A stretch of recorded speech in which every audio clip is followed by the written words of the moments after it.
You're listening to MMA Think Tank with Jay and Mike.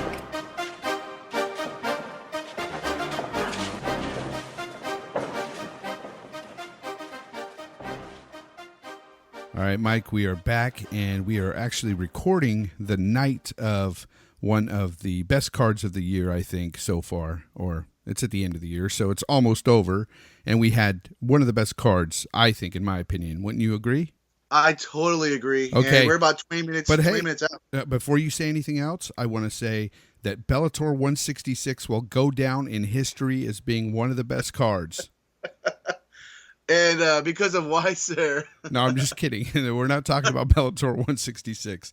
We actually just watched UFC 206, and it was great. Fantastic. Yeah, some knockouts, some great, going to decisions. I mean, I loved almost just about every single minute of it, really. Even the fight that we didn't really talk about or cover before between Mean and Mick. You know, that wasn't bad either. Yeah, definitely. Mick got the win. Yeah, I don't think we picked that fight, but I think if I would have picked Mean. So that was kind of a little bit of a shocker, I guess. Yeah, 2 years coming back, I still certainly would have picked Mean, but my man, it's all about Holloway, isn't it? Oh, it's all about Holloway. Let's get into that. Fight Rewind. So Anthony Pettis, is coming up against Holloway here for the interim title, Mike. And first off, we've said it before and we'll say it again, and we'll continue to say it. There is no reason for an interim belt at this point. Right. We already have a champ named Jose Aldo. So why we are having this interim belt was kind of ridiculous, but let's go ahead and get into this fight, Mike. What was your initial impressions when this fight was over? It went the way it was supposed to. I picked Holloway, and big ups for you for picking the knockout. First time that Pettis was finished, was knocked out, and I picked it to go the whole way through with Holloway winning with his boxing, and that's. Outside of him not going 5 rounds, I thought the boxing would be it, and that's what happened. I mean, round 3, that barrage, just sitting down Pettis, was a thing of beauty. Yeah, he looked to get the better of the exchanges too. It seemed like he was countering better than Pettis.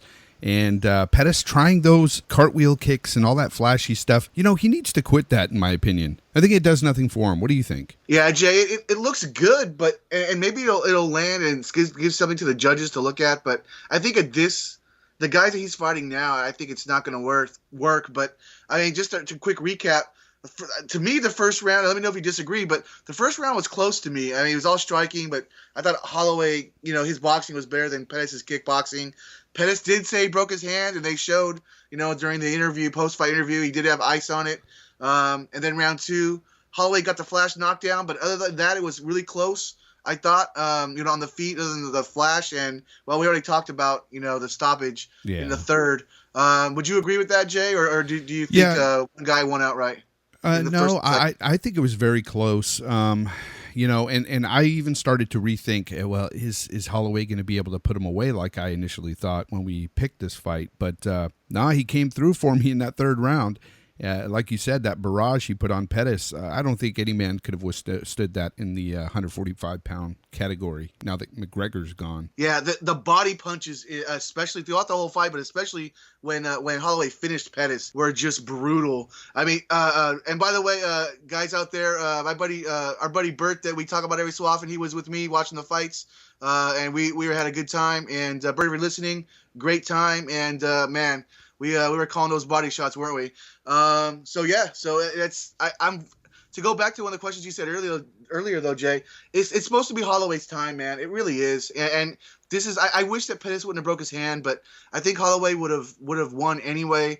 And it's just I said this after the fight was over. I said, all right, look, Max, go to Hawaii, sit down, hang out with your girlfriend and your I think he has a daughter, your kid, and just sit there and do nothing. Yeah. And then fight Jose Aldo. You've done enough. It's 10 in a row. You've beaten all these guys. You've done enough. Well said. Well said. Yeah, Mike, we've been calling it for Max Holloway to be a champ in this division for, a couple of years now? Well, yeah, for certainly knew he was going to be a future champ. Yeah, and exactly. the closer as that went on, we knew he was going to get it, with the exception of if Conor McGregor was there. Oh, and of McGregor's course. not there anymore. So yeah, and like I said before, when we picked this fight in last podcast, we were talking about it, how he went the distance with Conor. So this is one tough guy in Max Holloway. What do you see he does against Aldo? For me personally, I think he beats Aldo. Well, I'm going to reiterate something I talked a little bit back in the last podcast. I don't think he fights Aldo, even though I just said he should wait for Aldo. Really? I think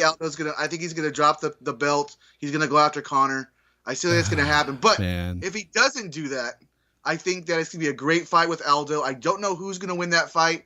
It's gonna be close because Jose Aldo looks so fantastic at UFC 200 against Frankie Edgar. I mean, the takedown defense, the striking was there. Everything was there. It's just one of those fights I have to see live. I'll DVR it, but I've got to be in front of the TV. I can't be like working or be looking at something else at the same time. I'll be glued to my TV screen when those guys go at it. There's no doubt about it. I'm not saying he would tear apart Aldo in any way, but I think that it would be a fantastic fight. But in the end, I think Holloway would win. That's just my thoughts. And get that hashtag out there. Where's Aldo? Where's Aldo? Jose Waldo. Yeah, I like that, Jose Waldo. So, but here's the more pressing question then. Where do you think Anthony Pettis go now? Well, he's gonna go back to 155. He said he can't make the weight, and first thing I thought of, I looked at Bert and I said, Conor McGregor, Anthony Pettis, what a fight! I'd love to see that fight. I don't know what's gonna happen, but that's a fight I'd love to see. And of course, Pettis is gonna have to get a couple of big wins to have that happen. And maybe he can get those couple of big wins while Conor is waiting for his baby to be born. He's taking that hiatus right now. Yeah, see, I think it's a big mistake for him to go back to 155. He's lost, 3 in a row there? Yeah, but he physically can't make 145 anymore. I understand that, but I think that he's not going to cut it. He's not going to make the top 5 elite in the 155 division anymore. I don't think he can do it.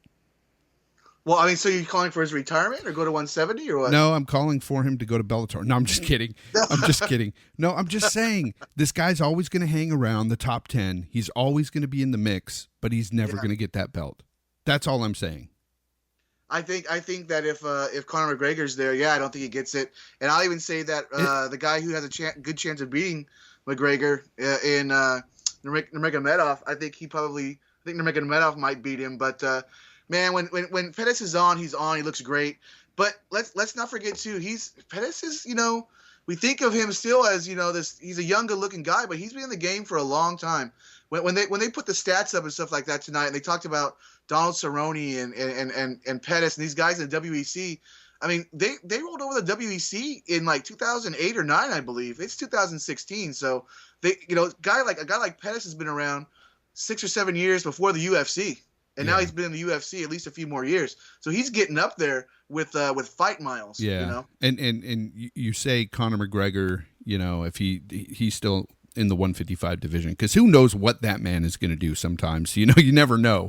But I say you got to look at 3 other names: Eddie Alvarez. You got to look at Edson Barboza, and who was the other one? Oh, Rafael dos Anjos. You got to look at those 3 guys too. Those guys all beat Pettis. I don't think he beats them either, and I just think he's going to have a really hard time back in that division. Oh, I 100% agree with you. It was just hearing him go back to 155. It's a fight I just had wanted to see on paper. With McGregor and Pettis, just a style matchup. Oh yeah, I agree with that. That would be fantastic. So if I came across thinking that he was going to roll through the division again, I did not mean that at all. Oh no. But yeah. I didn't think that, Mike. I'm just saying I agree with your assessment on if they were to fight that hypothetical fight, but I just don't see it ever coming to fruition. It's just not going to happen. Hey, at least we have a new champ in Holloway, a great champ in Holloway. I think he's a solid fighter, a guy that's a stand-up guy too. He tried to shake Pettis' hand at the beginning of the fight. Pettis had none of it. What'd you think about that? Yeah, that was odd to me. I really didn't like that. It didn't make any sense to me. Well, the one I remember though was Choi and Swanson. Are you getting that mixed up, or did both happen? Oh, it happened with Pettis and Okay. Holloway. Yeah. Okay. I don't recall that. But I'll take your word for it. Of course. I mean, I don't remember everything on all the fights I watched. So if maybe I was looking at my phone, doing notes or something. But not a good move. You weren't watching the fights. You weren't watching the fights. You were sitting there playing Tetris again. I was playing Tetris and Candy Crush at the same time. I got two phones, people. No, but I just don't understand. If you're fighting somebody, this is a sport, especially if there's no real bad blood between the two. It doesn't make sense to me. I don't know. Yeah, they talked a little bit, but there was no bad blood. That's why, that's interesting. But sometimes these fighters, they want to just get at, they want to go. It's important, and I can understand that. But I would still put my my hand out there. And just real quick, Anthony Pettis' first fight, 2007, so he's reaching that 10-year mark, and with the 3 losses in a row at lightweight, it's getting close to the end, I think, even though he's 29 years old. So. Yeah, I remember when he first came into this into the UFC and that whole mystique about him, and they were really pushing him to be the next big prodigy. He was supposed to be something really big, and he did get pretty big. Yeah. So I mean, he was champ, and he is getting towards. He's still young. That's the problem with saying towards the end of his career. Yeah, he's 29. Still young. So, but man, like you always say, it's the mileage. Yeah. Who knows? He's 29 years old, and he took some really bad fights, 3 in a row. Not took bad fights, but he got beat up pretty bad in those 3 fights. But it's just one of those things that's going to happen. We'll still watch him, still hope he gets better, but I don't know where he goes from here. Yeah. Well, let's go ahead and move on, Mike, to another exciting fight in this card. There was just so many of them, right? Every fight I was. agree. We had Donald Cowboy Cerrone versus another guy we love, Matt Brown, the Immortal. And for a time there, didn't it look like the Immortal was about to possibly win this fight? Yeah, and I was thinking to myself, maybe this is where Cowboy hits a wall. This is where he's really a 155er. He's fighting at 170. This is where he's going to stop at a division that's bigger than he is. But no, he came through, man. He got that look. I didn't think he was going to be able to knock out Matt Brown, because Matt Brown is rarely finished, especially by KO. And he landed so many kicks to Matt Brown's dome that would have fell a normal man, a mortal man. Yet, of course, Matt Brown is immortal, but not immortal enough for the 3rd round head kick. That was beautiful. Yes. I mean, he fell down. I mean, then Cowboy just stands there and then walks away, and they stop the fight. Jay, I know you already said it. We both love Matt Brown and Cowboy. This is Matt Brown's swan song for the division, for any kind of contendership. I don't know if he goes away or not, but close fight. Matt Brown gave it his all. Kind of like Dan Henderson against Bisping. Maybe not exactly the same, but if you get what I'm saying is he brought it and lost. I totally get what you're saying, and it's 100% correct. Matt Brown looked great tonight. He did not look bad at all. That's what I'm getting at. He first of all, he's much bigger than Donald. That was crazy to me to see him next to Cerrone. But Cowboy, he's something else, Mike.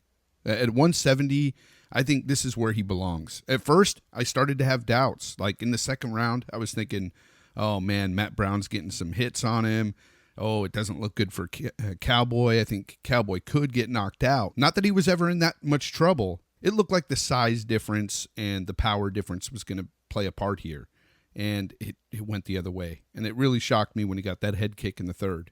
And kudos to him. After he got that head kicked, I was like, okay, this is validation for me. And I can't wait to see who he fights next. Yeah, and that was the part of the wall I was talking about, is that Brown's a bigger guy. He's gonna end up fighting bigger guys now, stronger guys, and he was able to put Matt Brown away. And I thought it was interesting though. One thing that I was yelling at Cowboy that made me very angry, and when I'm a big fan of fighters, I get very angry very easily. And is, why didn't Cowboy jump on Matt Brown the second when he knocked him down? I would have jumped right into that guard. And at this point, we don't know the knockout's coming. And like you said, Brown is doing well. I would have jumped into that guard if I'm Cowboy and try and finish it on the ground, because it was close on the feet, man. Yeah, I see what you're saying there, and I kind of thought that too. But at the same time, I thought after that happened, well, we do know Matt Brown's guard game. When he's on his back, he'll throw triangles, which he did. And, almost, the first. Yeah, he almost had Cowboy. But, anything can happen at that point. I'm not in there. You're not in there. I know, but it's one of those things where you just gotta let it go, I guess, and let them fight on. But Yeah, exactly. he did the right thing. He stayed standing and got the knockout, and what a knockout it was. And he kept going to the well, He kept landing, and finally, no can defend this time in round 3, man. It was just beautiful. Yeah, it really was. I just love how he sets it all up, man. He doesn't have the best striking when it comes to punches. He's got a good jab, and it's not to say that he has horrible striking with his punches. I don't mean that at all, people. But it's all there to set up that head kick. It's all there to set up that head kick. The leg kicks as well. They're there to set up the head kick, and it landed this time. And yeah, I think that Cowboy is 2 fights away from a title, or 1 fight and an injury and 1 fight away. Meaning, if someone gets injured, if he wins this next fight and someone gets injured, I think he can move in to fight for the title. But if no one gets injured, I think he gets 2 more fights and he's fighting for the title. Okay, I got a question for you then. I got 2 Yeah. actually. I got 2 people to throw out there for you. Yeah. Robbie Lawler, Right. or Carlos Condit. Who would you rather see him fight? Robbie Lawler, because I want that fight that we weren't given, because Robbie Lawler pulled out, and understandably so, because he still had the concussion problems. Back at UFC, I think it was a fight night, but I remember it was everybody was ready to see that, man. Both these guys banging, and I know Carlos Condit, he's banging too, but they're both out of Jackson Winklejohn, and so since they're both out of Jackson Winklejohn, I want Robbie Lawler. Yeah, and I think that Robbie Lawler has a better chance of. I think Cowboy has a better chance of beating Lawler, because I've always viewed kind of Anthony Pettis. Excuse me, not Anthony Pettis. I've always viewed Carlos Condit as kind of the welterweight version of Cowboy. Yeah. When they were in the WEC. So I'd rather see Robbie Lawler, because Robbie Lawler hasn't fought since his loss as well. Yeah. I'm going to say it. I say he beats both guys.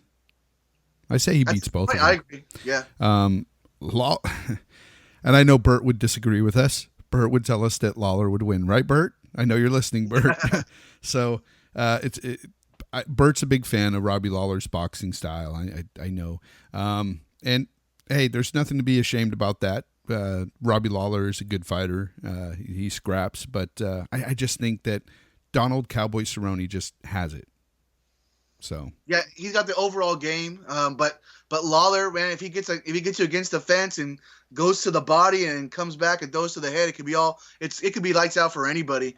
But overall, them just standing against each other, that is one of the biggest fights, I would say, of my lifetime, having watched the UFC. I realized that Cowboy's one of my favorite fighters, and Lawler's not one of my favorite fighters. It's not Conor McGregor versus Jose Aldo, but when you've got guys with raw talent and raw skills that are just tough as it gets, man. I mean, those two going at it. If we don't get that fight, I'll really be bummed. No, I agree, man. I agree. Let's move on, Mike. Well, who do you want to go to next? The Superboy, Korean Choi. He showed up and showed that maybe he didn't win that fight. He gave it his all. It was a great back and forth fight. Him and Cub Swanson, they did it, man. And fight of the night, I'm pretty sure. Oh, it could be fight of the year, in my opinion. Yeah, but it was the closest to me. It was the closest 30-27 I've ever seen, and because the scorecards are 30-27, 30-27, 29-28. But to me, all the the first round was close. It was almost all striking. Second round, to me, it was close again. But the second round, they were done feeling each other out. It was all rock'em sock'em. It was just blow after blow. It was like a Rocky movie. And then the third round, it was like that, but it had grappling. I mean, it just slowly, round after round, got better and better. And the only thing we didn't have was a finish. I mean, it was that good. And we were close to a finish just about every round. It was crazy, just from both of the guys. Choi showed that he is not only a knockout artist, but he is durable, and that's the one thing that really impressed me with him tonight. He showed a lot tonight by being so durable, being able to take punishment, being able to take a black belt jiu-jitsu guy on top of you and reverse it and get up and just do his thing. There was a lot of upside in this loss tonight for Choi. Oh yeah, coming out of this is all Choi, even though he didn't get the win. I mean, when you look back on the past, or not the past, but you look at these fighters where they're at. This is all Choi. Yep. This is all Choi, even though he lost. And the other thing you talked about, I agree, by the way. But I'll piggyback on is the fact that it's not just that he's a precision knockout artist. He was winging him too and hurting Cub Swanson. Mm-hmm. So not only can he stand there and pick you apart, he can wing him too and land blows. Cub Swanson's chin is as close to as immaculate as it can get because I mean Choi was just landing all the time. I mean, it was just a great back and forth fight, man. I mean, Yeah. Go ahead. We don't normally say we want to see rematches, but I wouldn't mind seeing those guys fight again anytime because it was so good. So good. Yeah, who knows what happens in round, if this was the, main event of a Fox Sports 1, if it went 5 rounds, we don't know what would have happened. And maybe it would have went 5 rounds again. Maybe Cub Swanson gets the decision again. But I would certainly see that again. But, yeah, I mean, Swanson, good for Swanson, though, because I thought Choi was really going to, look the better in this fight. Swanson's still around. He hasn't beaten a lot of the great guys, but he's fought a lot of the great guys. And similar to Lamas, he's beats all the guys that aren't super great. So Choi, he got to that line. He stepped on that line, but he couldn't cross it. Yeah. No, I agree 100%, man. All right, so let's move on then. Let's talk another fight that we were totally wrong about. Kennedy Gastelum fight, Mike. So we both picked Kennedy to win this fight based on, for me anyway, I based it on where Gastelum's head would be at. Well, his head was in the game tonight, and he showed us that he's a tough guy, and he's not going to go out like some sucker, Right. He put it on Kennedy. I was really shocked at his performance. It was interesting, too, because just like the Swanson-Choi fight, this fight kind of like built as well, only just a little differently. I mean, in round 1, Gastelum, he got the flurry at the end, but it didn't negate the first 4 rounds of Kennedy's, his grappling and stuff like that. So I give the first round to Kennedy, but Gastelum came on, really strong at the end. Round 2, it just continues that, with the striking, definitively wins that round. There's no ifs, ands, or buts. And then instead of just definitively winning in the third, he just destroys Kennedy. That crazy barrage against the fence, just amazing. Just a beautiful thing to see. And Jay, we talk about Gastelum a lot because he is one of the best fighters there. He's only got, the 2 losses by split decision. Yep. He's got to make a decision. It looks like he maybe made a decision here. I want him to stay at 185, but he's a fat boy outside of camp. And now he says he's not going to be a fat boy outside of camp. Okay. He's gonna make the weight all the time because he's going to change his eating habits. If that's all he needs to do, I'm fine with him being at 170. But if he doesn't, he should have already been doing that. Yeah, he said this before. That's the problem I have with him. He said this before. He's missed weight before, Mike, and said the same thing before. I don't know if I can trust that he's going to be that guy he's talking about being. It's just one of those things where we're going to have to wait and see. But inside the octagon tonight, he put on that whooping on Kennedy. And here's the thing. I don't think, for Kennedy anyway, I think Kennedy really was tired after the first round. And I've never seen Kennedy that tired after the first round. I'm thinking maybe bad camp for him, or is he just not? No, I think, that could be. I think it's a mixture of he's 37 years old. He was out of the game for 2 years. Yeah, and I was going to say that. out for 2 years. That's a double whammy. I was going to say that too, or just a lack of being in there and his age. And he's fighting a guy who's one of the best up and comers in the world. Really. If he gets his head straight, if he makes it work, it'll all work to come together. Because Kennedy was a lot bigger and stronger looking than Gastelum tonight, and Gastelum made him look like the lesser of the fighter, and I was just impressed by Gastelum, and I hope he gets his head straight. I hope he does make 170. And because I'm telling you right now, he's going to be a terror in the 170 division. He already was. He'll be even better if he gets his mind right. You know what? You're preaching to the choir. We talk about that every time we talk about Gastelum. That's true. Like you said, we'll see if it happens. I thought Gastelum looked like the bigger guy in there, but he didn't look like the stronger guy physique-wise. Gastelum didn't even cut any weight or anything. He just went in there. But, of course, as I was telling Bert, too, is that this is a short notice fight for Gastelum. This wasn't like him fighting at 185 with a full camp. We don't know what he would look like at 185 with a full camp. Yeah. So Well, I I'm don't just know, saying, Kennedy looks like a superhero in there, with all those muscles and everything. He looks huge. And for me with Kennedy, I was hoping maybe this would be his last, a chance at going towards a belt with his age and finally coming back. But I think that's gone now. But, he's still one of the best fighters in there. I still like to see him fight in the top 10 and fight all these different guys. I mean, the middleweight division is stacked. Yeah. It's just ridiculous. I mean, once it was just Anderson Silva was like killing everybody. And now, we got Romero, Rockhold, Michael Bisping, Jacare, Chris Weidman, Mousasi, Robert Whitaker, Belfort's on the way out, but Brunson and then Tim Kennedy. Yeah, you're saying all this stuff, but honestly, Mike, outside the heavyweight division, all of these divisions are stacked. They're all great. They're all good. It's crazy how the UFC has just really stacked fighters, and that's why some of them that are getting towards the end of their careers are leaving because they can't compete. I will agree with you on that with the top fives for the for the UFC, but top 10 middleweight. I mean, because if I'm cheating right here, I went ahead and brought up the rankings. When you look like to say the lightweight top 10 or I'll say top 10. Johnson, Chiesa, Dariush, Poirier.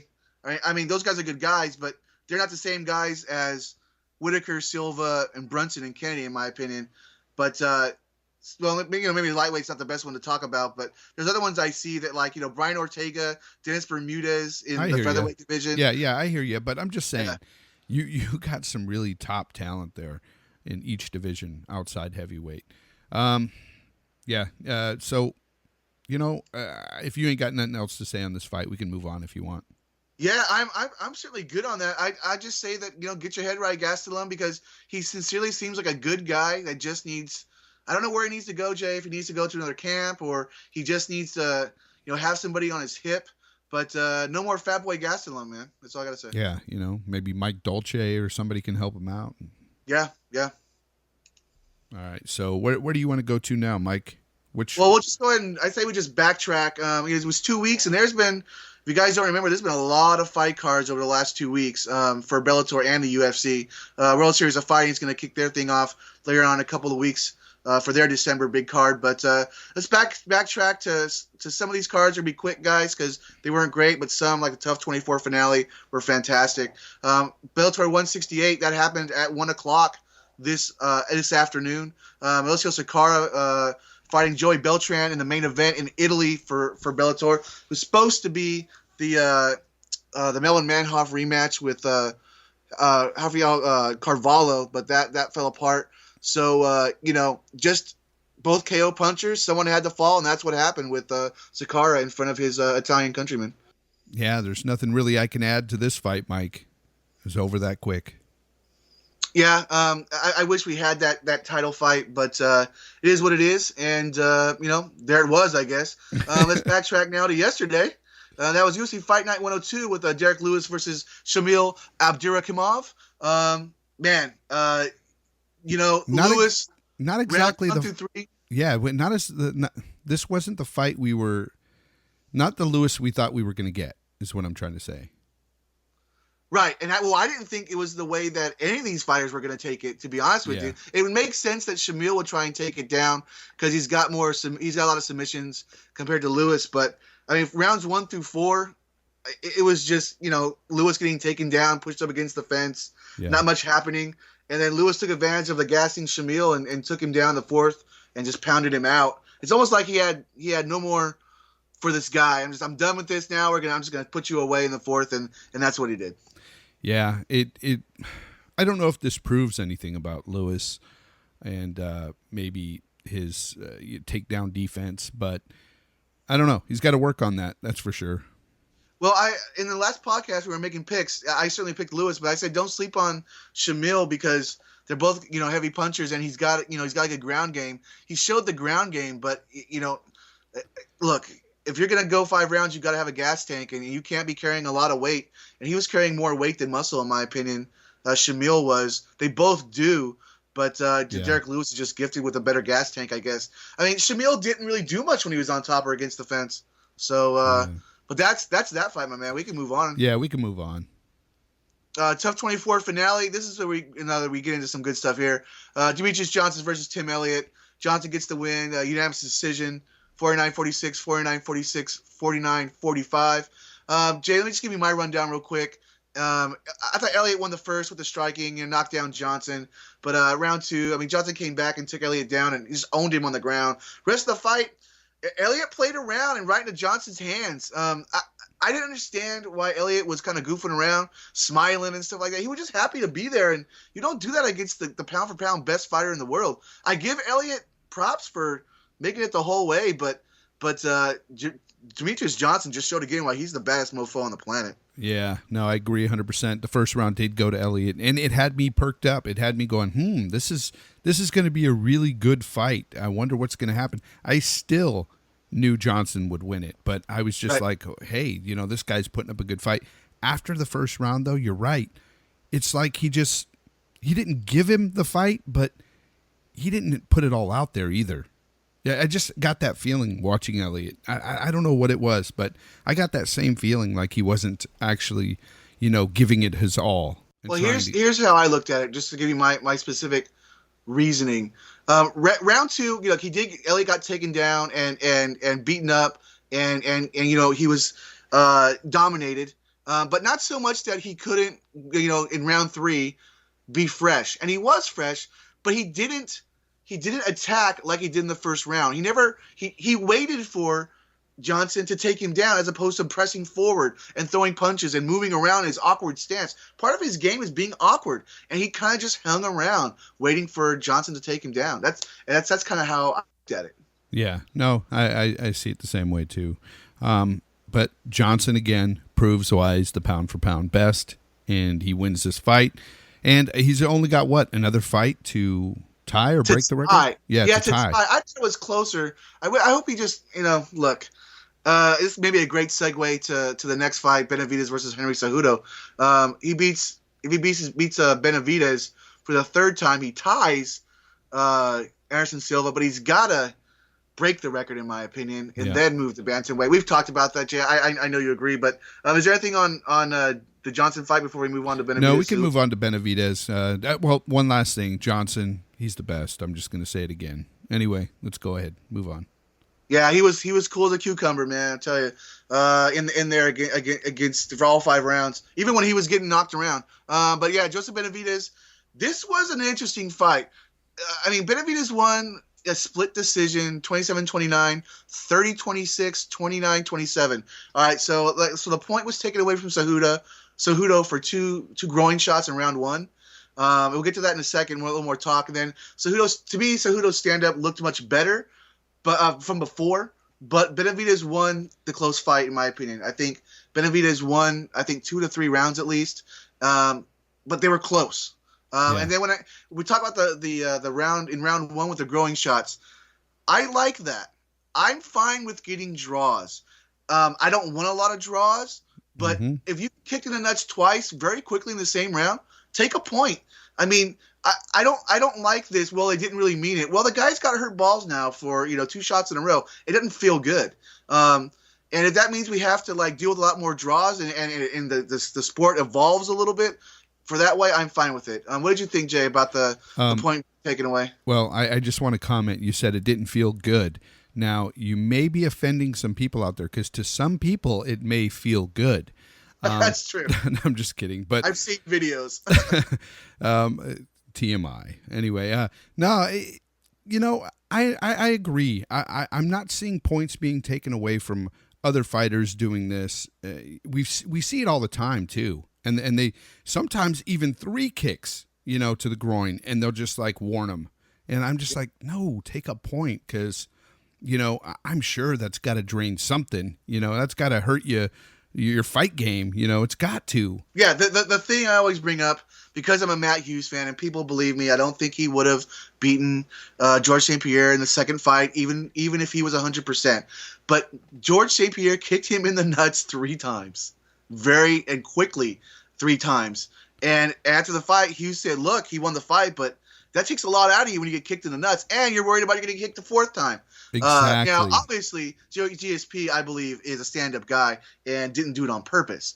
But that's a lot of times getting kicked in the nuts. No, it really is. If we're all done with nut talk, Yes. anything else you want to say about this fight? Just that Henry Cejudo believes he won that fight. Jay, did you think he won? Does that tell you enough? Yeah, No, he did not win that fight. What is he? Yeah. What is wrong with Cejudo? I don't know. I think it's because he looked better than before and took it to Benavidez. But just because you take it doesn't mean that you weren't getting taken upon as well. Benavidez beat him. Hands down, it was a win for Benavidez. I didn't even see it as being that close. I mean, yeah, there's no way. Cejudo did not win that fight. Right. I agree, but I like that Cejudo looked better in this fight, so he's going to continue to fight, which I assume he is, of course.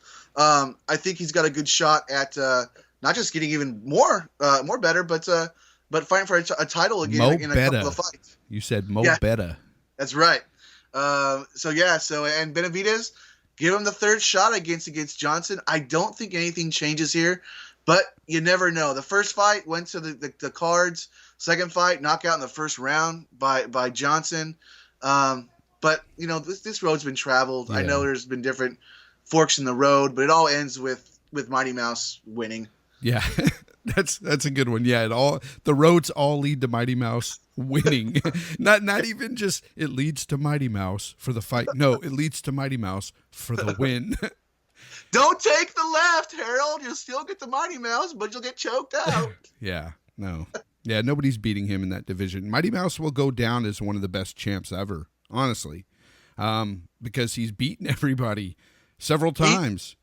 He's got to get to the bantamweight division and quick, because even though he's beaten everybody at flyweight and a couple of times in Dodson and in Benavidez and even Cejudo, a gold medal wrestler, when you look at the names, they don't jump out. And he's got to get to the bantamweight quick. Again, get back to bantamweight and beat some of these names at bantamweight so he can be considered the greatest fighter ever. Because to me, he doesn't have the rogues gallery. I use Batman talk. He doesn't have the rogues gallery that puts him. Maybe I can still consider him the pound for pound best right now, but you're going to always look at John Jones and who he defeated. You're going to look at Anderson Silva and who he defeated. Yeah. You know what I mean? Yeah, I totally get it, because people always bring that up, and Johnson never gets the respect that he deserves. Never does. And I think it's wrong, but I get it. You got to have bigger names out there, but he's beat the best of the 125ers. He's pushed 125ers to 135 because he's beat them. Yep. And that tells you something. When you beat up a guy so bad he has to move up a weight, that's crazy. Well, do you know, because you're more of a fan of Johnson than I am, do you know how old he is?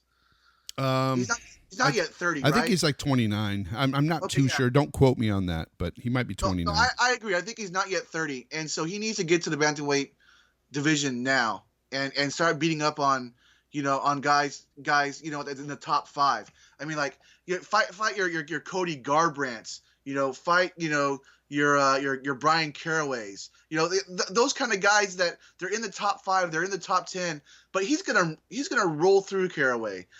He fights Aljamain Sterling. I think he beats Aljamain Sterling. Okay. I think he beats Jimmy Rivera. A Sun Sal. Lineker would be a great fight again. I'd love to see that one again, but those are guys he can fight and say, look, I beat top 5 guys, top 10 guys, even if he never beats Cruz again. Okay, he turned 30 in August, so I guess he's just now 30. So, yeah. So he's at 30. He's at that age where I agree with you. I echo the same thing you're saying, that he should move to the bantamweight soon. But I understand the whole record thing, why he wants to stay there to beat Silva's record. It makes total sense. So yeah, I'm with him there. But as soon as he's done, I'm sure he's going to move to bantamweight. Why not? Or maybe not. Who knows what he does? Right. Yeah. You never know. I think the only guys that give him a problem in the bantamweight division is Cruz, Dillashaw, and maybe Garbrandt because his knockout power. Other than that, man, I think he's too fast for Lineker. I think Assunção's too old. Rivera's a tough guy, but he doesn't have it all in the tank. Yeah. Everybody else, man, I agree. Caraway destroys. Faber's retiring. Aljamain Sterling beats him, beats Michael McDonald. He's already beaten Johnson, Thomas Almeida, and now we're getting the guys that he's going to steamroll. Yeah. So. No, you're right. Those three guys are the only guys I'll put up against him that will give him a fight. Right, exactly. So, okay, let's move on, Mike. So what do we got? Yeah, so we're going to end the event rewind here with the Bellator doubleheader that was last weekend, Friday and Saturday. Bellator 167 was the second of the doubleheader. That was Saturday. Darian Caldwell versus Joe Taimanglo. This was the direct rematch. Caldwell gets the win, unanimous decision, 30-27 across the board. Caldwell survived some submission attempts by Taimanglo. And man, it looked like he maybe was going to lose, like he lost in that their first fight. Didn't it happen like in the first too, in the very first round? Yeah. But ultimately, that the fight went the way I think, Jay. I think that it should have went the last time they fought, which is it was going to be 30-27, and that's how it went. Yeah, Taimanglo is a tough dude, and he proved that once again. But Caldwell, we knew it from the start. He's the better fighter. And he avenged his loss. Yeah, and with Taimanglo making weight this time, that Caldwell now gets the win. He made the weight, and so Caldwell's got to be the number one contender now for Dantas. So yeah, no, I agree with that. All right, but moving on to Dantas though, Bellator 166 on Friday, Dantas versus Eduardo Dantas versus Joe Warren. Kind of went the way I guess we kind of thought, Jay. There was one glimpse of hope for Warren with the takedown, but unanimous decision, 47-47, which was weird. 49-44 and 48-46. It wasn't as bad as Dantas beating Galval, Jay, but it was as bad, I should say, but it was just as easy. Yeah. Old man Warren, though, he goes the distance again. I don't know how he does it. It's crazy to me, but man, you can't count him out. You know what I'm saying? You just can't count him out. I've done it time and time again, and then he wins, and I'm like, what? He won? Yeah, he'll beat the Serwan Kakai guys, like guys that aren't stars, I'm sure. But I hope he does retire or does finally fight one guy he can beat and then hang it up. But he's done so much for Bellator already. Love him or hate him, he's got 2 belts, and he's a fun character, even though he's out of his mind sometimes. Baddest man on the planet and all that jazz. And that's pretty. Oh, the last fight though on that card, Galval. Worth a darn was Galval and LC Davis. Galval got the split decision, 29-28, 28-29, and 29-28. Just simply, really, it's just Galval used his grappling skills. I called that one to beat too. Davis round 2. I called that one too. I said he would beat LC Davis. No, I moved over to Galval, right? I'm not sure. Originally, I was Davis, and then I moved over to Galval, and you were like, hey, you're with me now. Maybe, but I just know I went against LC Davis, and I had my reasons. Yeah, and by the way, just real quick finishing, Galval gassed in the third, but you know what? It's 2-1, and Galval got the win, but he didn't do enough for me to really see him fighting Dantas again for the title. It's going to be Caldwell for sure. Yeah, no, I agree. I think Caldwell's got that one. All right, so let's get into some news, Mike. News Corner. What have you got for us today? Across the board, some good stuff, some good scraps that I'm looking forward to in Bellator coming up. Paul Daly versus Brennan Ward. I called for this fight when Brennan Ward got the victory, and it's happening. I'm pretty pumped about that. It's going to be the co-main event, though, at Bellator 170, January 21st. That is the Ortiz versus Sonnen main event. To me, this is the real main event. Look, I know Ortiz and Sonnen are big names, but Jay, do you agree that this is the main event? Yeah. Yeah.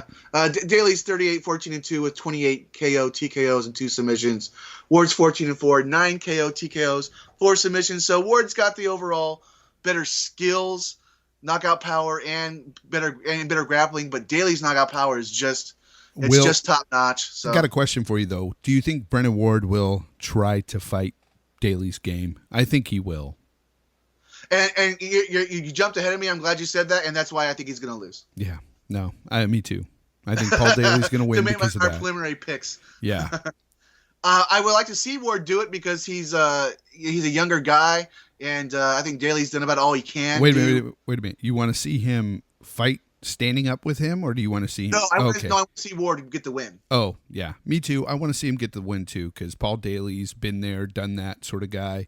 And Brennan Ward's got more of an upside in this fight game. And, I just don't see him not fighting Daly's game. And, I don't know how much Ward can take a punch from Daly. I think that Daly can take a punch from Ward. I think Ward has to land more than Daly does to get the knockout. But still, just a great fight. Looking forward to it. Next story, though, GSP, Cowboy Cerrone, Cain Velasquez, TJ Dillashaw, Tim Kennedy, and Bjorn Rebney, or Bjork, as Dana White likes to call him. They formed an MMA Athletes Association, the MMAAA.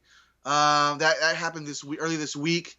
Cowboy is starting to distance himself a bit from this, but right now there are more than a few groups trying to unionize or become, the only association for the fighters. Right now, this association is just taking on the UFC. To me, that tells you something. They're not trying to do it for everybody. It's just the UFC. I don't like that for where their heart is coming from. I don't care much about it. Guys, if you hate me for that, I'm sorry. I love this sport. I love a lot of my fighters, but to me, this is just something that's not going to happen, especially with Bjorn Rebney. It's going to go nowhere, and I just want these guys to continue to fight, make money when they get better, and yes, things could change.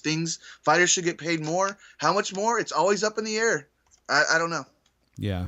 No, I have a lot to say, but it involves politics and everything, and I don't want to go there. So I'll just say I agree with you on this topic. I'll just say that. I agree with what you're saying. Yeah. Let's move on then. Chuck Liddell, Matt Hughes let go by the UFC. No, they weren't putting on their shorts to fight again and then let go. Chuck Liddell, he was named the UFC Executive Vice President of Business Development about 5 years ago. Matt Hughes was the Vice President of Athlete Development and Government Relations. Look, they both have degrees, college degrees. Cal Poly for Chuck Liddell. What? Yeah. Matt Hughes is graduated from Eastern Illinois University. Chuck Liddell is a Cal Poly graduate? Yeah. And so it's not like they were just handed, even though they were pretty much just handed the positions because they were company guys. Wow. And to me, deservedly so. Now that the new, WMI is owned the company, they're slowly letting people go. And look, Matt Hughes has already said he's going to be fine. Of course he is. He's got, a big farm he works on and owns. And Chuck Liddell is Chuck Liddell, people. He just has to walk down the street and, and he's popular. So, yeah. I don't know, Jay, what do you think of that? WMI, letting these guys go. I think it kind of sucks, honestly, because some of these guys, that were fighting for the UFC for so long and such legends, they get these jobs, handed to them by Dana and company, the old company anyway, and to show their gratitude, so to speak. That's the way I look at it.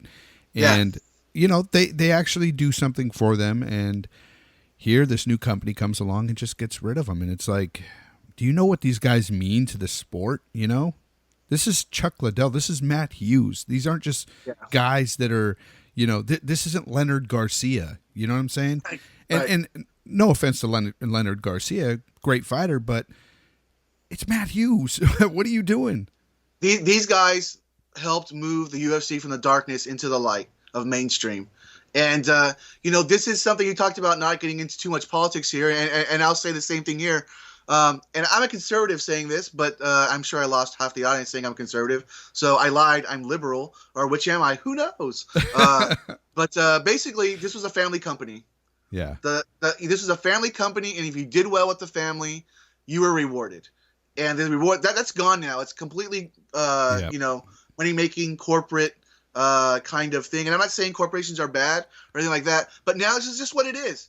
And I talked about how once WMI took over, they're going to be all about making money. They didn't buy out the UFC to not make money. Yeah, so they're going to bring in their own people, do whatever they want to do. But both guys will be good, so I'm happy for them. I'm just hoping they start to give these fighters even more money. that'll be a good thing. Yeah, I agree. I think there's, at what point do we, is enough? I don't know. I think the way it is now, I'm fine with, but I'm always ready to give fighters more money. I will never, ever say, that's too much money to give a fighter. I think that's dumb to say. These guys put it all on the line. But how much is too much? How much is too little? It's all in the eye of the beholder. Here's something really big I'm happy about. Korean Zombie's back, and now he's fighting Dennis Bermudez at Fight Night 104 in Houston. Another good-looking fight here also. Felice Herrig versus Alexa Grasso. That's added as well. And that's going to be the Houston card. That's the Super Bowl card. Zombie and Bermudez. What do you think? I think that's a great matchup because Zombie's been out for quite some time, and Bermudez is still a great fighter, but he's not top 5. You know what I'm saying? It's a perfect fight for him to come back to. Yeah, he's a top 10 guy, but he's certainly not a top 5 guy. He doesn't even seem like a top 10 guy, Bermudez, but he's been beating guys and more than not. For the stats real quick, for you guys who might not have been into the sport when Zombie was around, before he had to go into the military, he's 14-4 with 9 submissions and 3 KOs. Last fight was against Jose Aldo for the title, where he hurt his shoulder. They had to call it off. And Bermudez 16-5. I thought it was his abductor. His abductor. My clavicle is not working. No. Bermudez is 16-5 with 4 KO TKOs, 3 submissions. I'm gonna go with Bermudez here. I want Zombie to win. It's just been so long. Look at what happened to Tim Kennedy. But I'm with you, man. And you know what? The way Choi fought, he almost looked like the new Korean Zombie. He took so much punishment coming forward and still landing. Oh, he is a mini zombie. He definitely is. Yeah. And they're both featherweights, man. I don't want them to fight each other, but who knows what happens. I do. That would be fantastic. It would never end. It would just be like, you know what I mean? It's like a game of Monopoly. It's just gonna keep going and going. I would love it though. It'd be awesome. I'm also excited about the Alexa Grasso fight. I really am. I'm into this chick, man. I've watched her for a while now in Invicta, and no, I'm not into her like some people are thinking right now. Well, she's cute. Don't get me wrong. I think she's very, very cute, but man, she can fight. I love her fighting spirit. I love watching her fight. Yeah, I'm really high on this chick. She was really sweet to me and Christy when we met her at the fan convention. And I like her as well. How'd you like that picture I sent you on Facebook when you were more excited for Zombie over Grasso? Yeah, she's just cute, man. She's cute. Yeah, the picture I sent Jay, just so you guys don't think it was anything dirty or anything, was just a picture of Grasso. You'll find it when you just put in her name. It's one of the first few pictures. She just kind of has a look on her face like, really? Like, that's why I was just messing with Jay. But Herrig is a veteran, man. 11-6 with 4 submissions, 1 KO, TKO. Grasso 9-0 with 4 KOs. Grasso just won her first UFC fight. So yeah, and she looked good at that. Yeah, so I think she beats Herrig. That's my pick for that fight. I think so too, but I don't know if it's too early. I don't know. She's never been super great in the UFC, but she's got a lot of skills. I don't know how it would be when it hits the ground, to be honest with you. But right now, I'm going to go with Grasso. Yeah. You know what I'm saying? So, some more fights. A lot of great fights coming our way still here. Joe Lozon versus Marcin Held at Fight Night 103 in Phoenix. It's funny. Marcin Held just lost to Diego Sanchez. Now he's fighting Joe Lozon. Joe Lozon just beat Diego Sanchez a couple fights ago. So Marcin Held is being thrown to the wolves, from being in Bellator, and just having lost to Diego Sanchez. I'm sure everybody knows Joe Lozon, but if you forgot about Held, he's 22-5, 12 submissions, 4 KOs, TKOs. I'm gonna go with Lozon here, man, just because he's so much more well-rounded and but I don't know, Held could pull it off, but I'm going Lozon early on. Yeah. Preliminary, yeah, I'll go Lozon too, but it's not our official picks though, so we'll have to wait for those. Yeah, but Lozon is getting near the end of his career for sure, but we'll see. Wanderlei Silva is injured and out of the Risen Openweight tournament fight with Mirko Cro Cop. Both guys they've had some words. I posted a lot of it on Facebook, on the Facebook site, guys.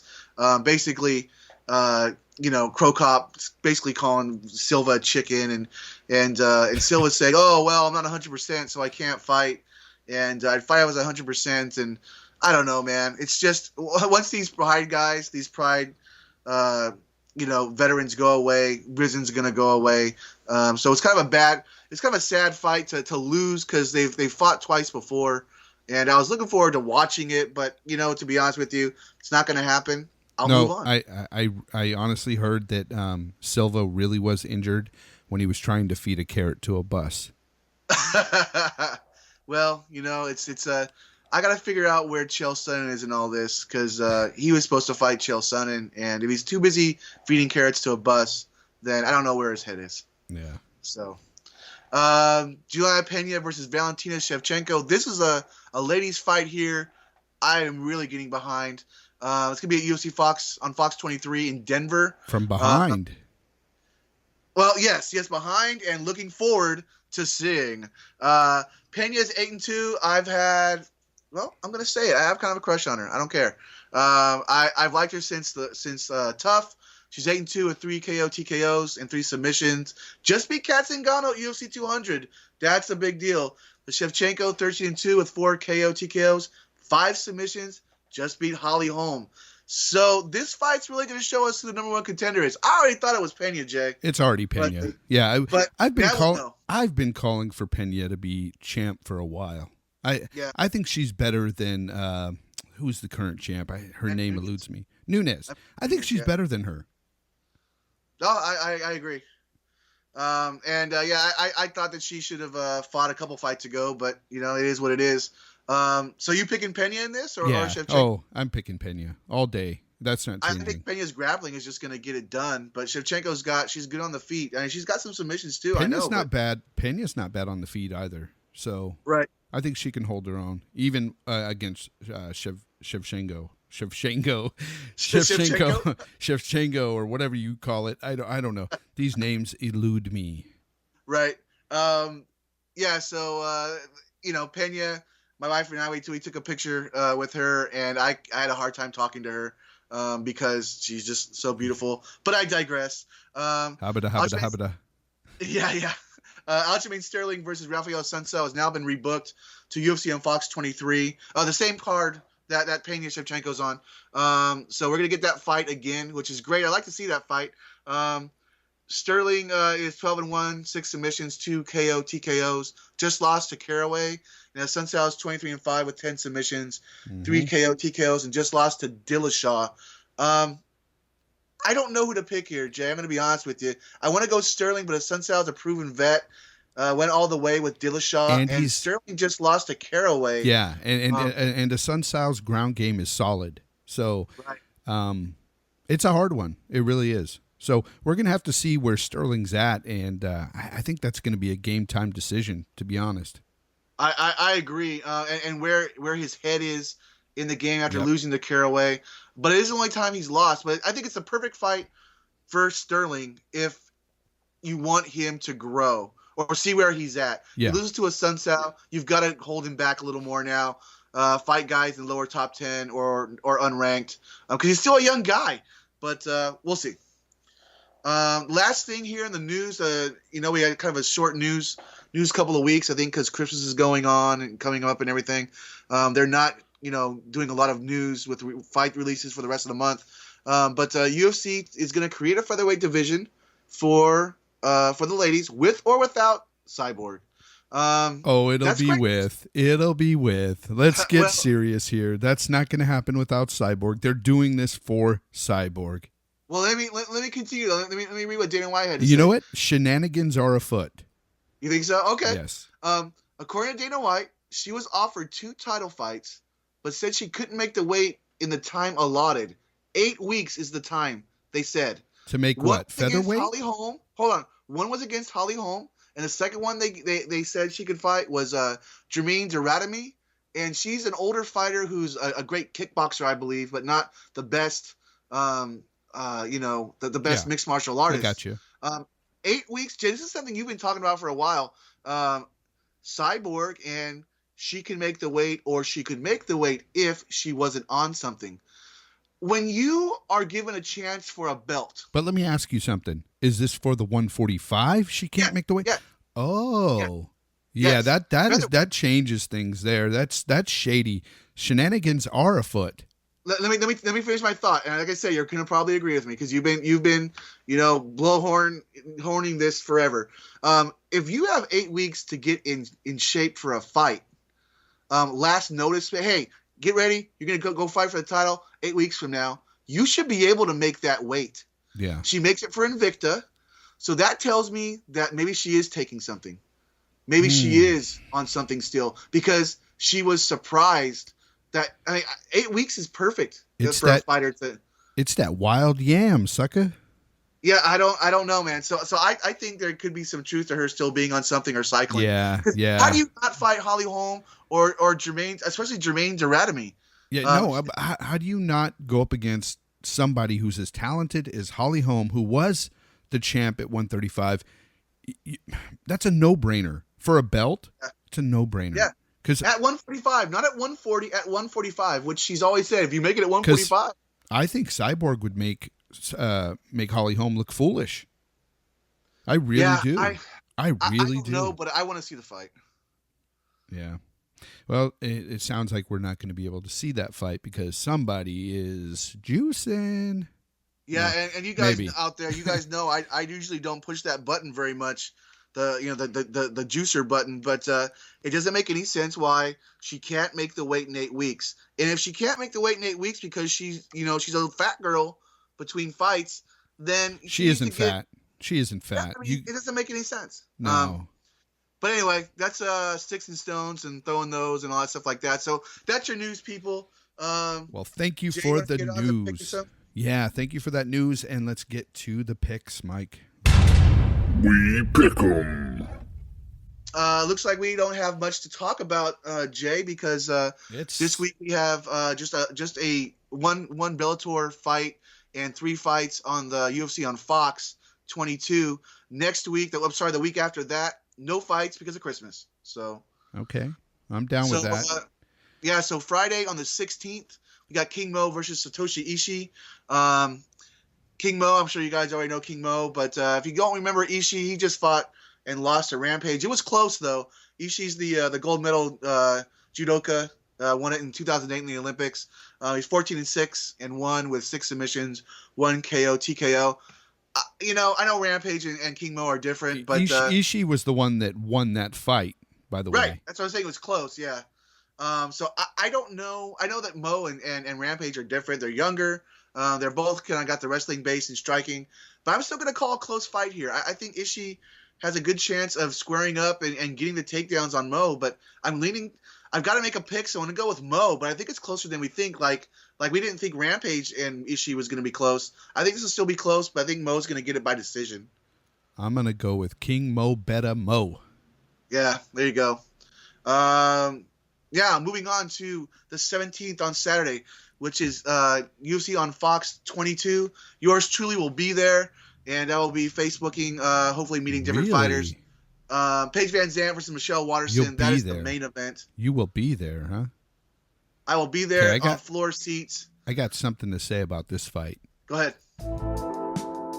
Get your DVRs ready, boys.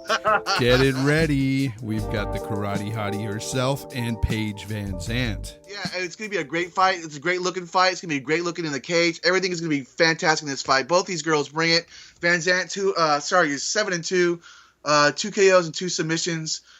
Just beat Beck Rawlings with that crazy jumping, switch kick or whatever she did. Yep. That last fight was fantastic. And Waterson, the karate hottie, 13-4 with 8 submissions.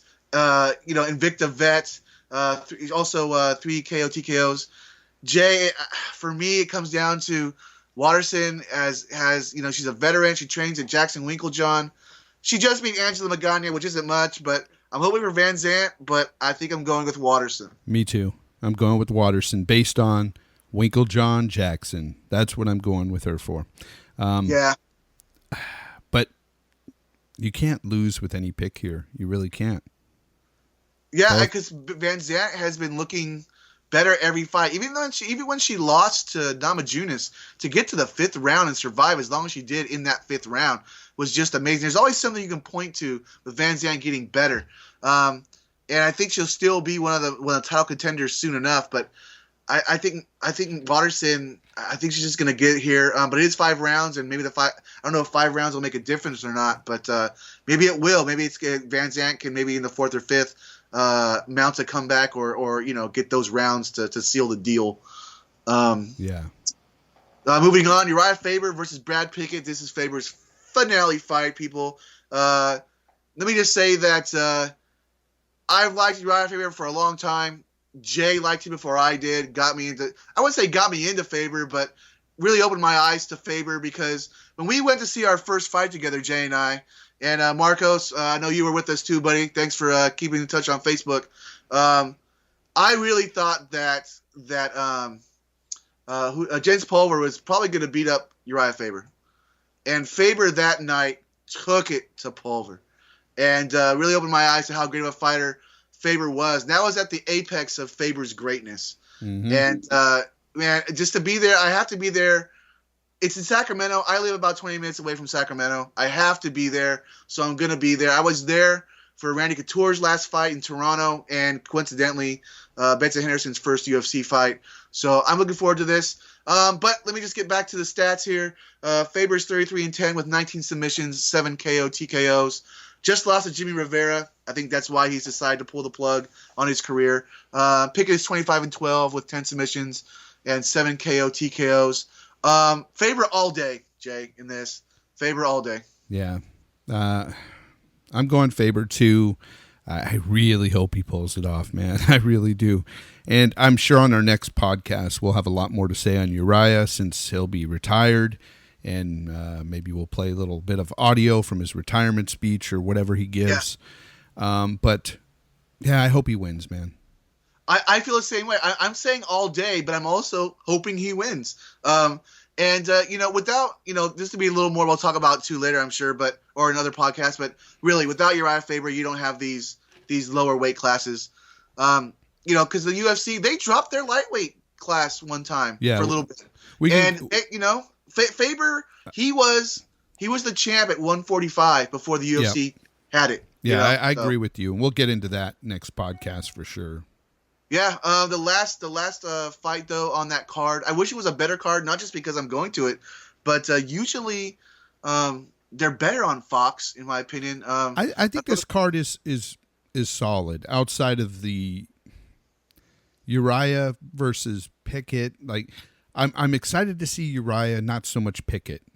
You know what I'm saying? Right. But I'm fine with this next fight. Oh, no, I was going to say, I do like this next fight, which is Sage Northcutt and Mickey Gall, but... wait, I got to say something, though. Yeah. Get your DVRs ready, girls. You're not excluded. Step by step, ooh, baby. Sage Northcutt's coming for you, girls. Anyway, Sage Northcutt, yes, good-looking young man.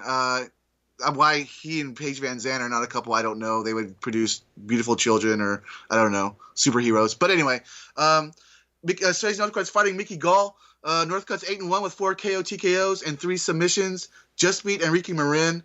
Gall's 3-0, all submissions. Just beat CM Punk. I'm going Sage Northcutt here. And I'm going to tell you why. Gall's fought nobodies without winning records. No, he's not fought one guy that has a winning record. He's 3-0. He's got all submissions, but his best chance is on the ground for sure. But I think Northcutt's going to knock him out or get the decision. I'm going with that. I'm going with that strong, but I do realize that Gall could still take him down. But I don't know how much of Gall's greatness on the ground is because of the strength of competition. Yeah, because, it was CM Punk, and we all know that that experiment has failed. And the other two guys, they didn't have winning records and barely fought. I hear what you're saying, and I totally agree. And I say that you're picking the smart fighter here. You're picking the fight smart. But I'm going to go with Mickey Gall. I think Mickey Gall is going to win this fight. I just think it's going to surprise people. Now, are you going based off of the grappling? I'm going based off the grappling. Yes, 100%. That's why I'm going based off. That's why I'm going for Gall. It's the grappling, because I think that if they were just to stand, I think Sage Northcutt would win. Yeah, I think that's why I brought up the grappling. I think that I thought that Gall, he's got the better grappling probably, and that we'll see if he can get that done.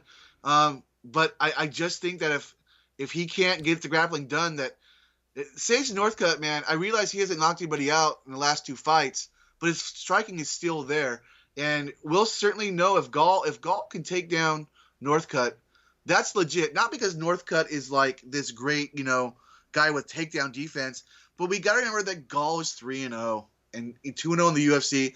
You don't get to the UFC by going 1-0. Well, I guess if you're CM Punk, you get there by going 0-0. But you know what I'm saying, Jay? It's like this guy's still young, and by the way, I like Mickey Gall a lot. So it's kind of a toss up, but I'm going Northcutt. You're going Gall. And to finish my thought about the Fox shows, usually the Fox shows are set up for another contender. All right, I had to look up something really quick before you move on, but Sage Northcutt versus Mickey Gall.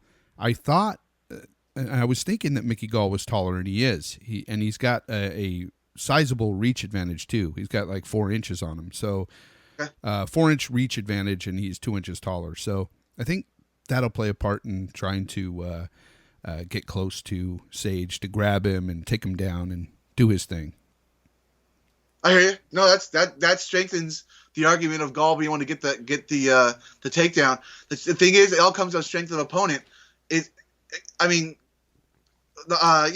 Northcutt has fought way better guys, True. And they're not even great guys. I mean, he fought Legacy. I know what you're saying. Those guys had winning records, though.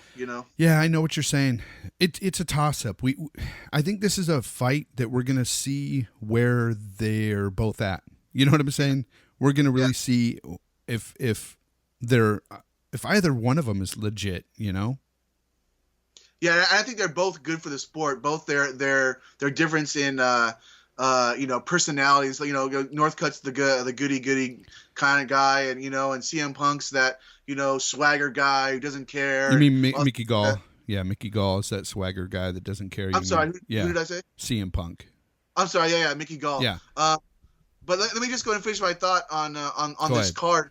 Usually, these Fox cards are set up for your kind of like number one contendership. You've got bigger names on here usually than Van Zandt and Watterson, and Faber's a big name. I hear Pickett, that. Northcutt, Gall, they're not.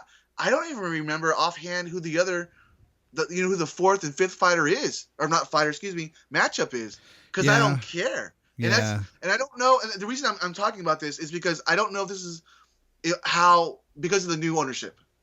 The ownership wants to go in a different direction. They're saying, let's put some names on there, but we're going to get paid anyway by commercials and all that stuff like that. There's no reason to do that anymore. And I'm curious if that's if that's the direction they go and they start giving us like crap cards, so to speak, for the Fox shows, that's going to suck.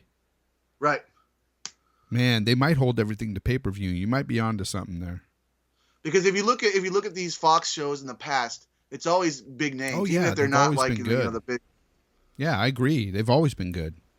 Yeah, but that's it for the We Pick 'em, my friend. Yeah, and that's it for this episode, Mike. So let's go ahead and shut her down. But first, before we go, of course, pimp out that Facebook site. Yeah, go to Facebook, MMA Think Tank podcast on Facebook. Even though we'll be skipping a week of fights, not this week, but the following week, I'm going to continue with all the news, put my thoughts on it, and also that second week where there will be no fight week, obviously. I'm deciding to do a weekly thing on fighters that should be next in the UFC Hall of Fame. Nice. And I've got 5 fighters that I already think are ready to go. One that's on the bubble, and I'm not talking about guys like that are still fighting currently. I mean, guys in the past that still might be able to go. So I'm going to be writing about that. And like I said previously, still everything's normal, man. Everything's going to be just if something pops up, I'm writing about it. Go to the Facebook. Yeah, Jay, that's what I got. All right. And of course, you can reach us at mmathinktank@gmail.com or phone us at 925-237-1296. Let us know about anything mixed martial arts related or about the show. It doesn't matter.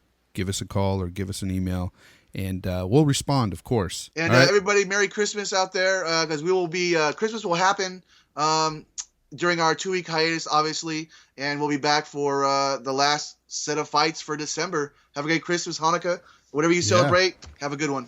Yeah, Merry Christmas to you all.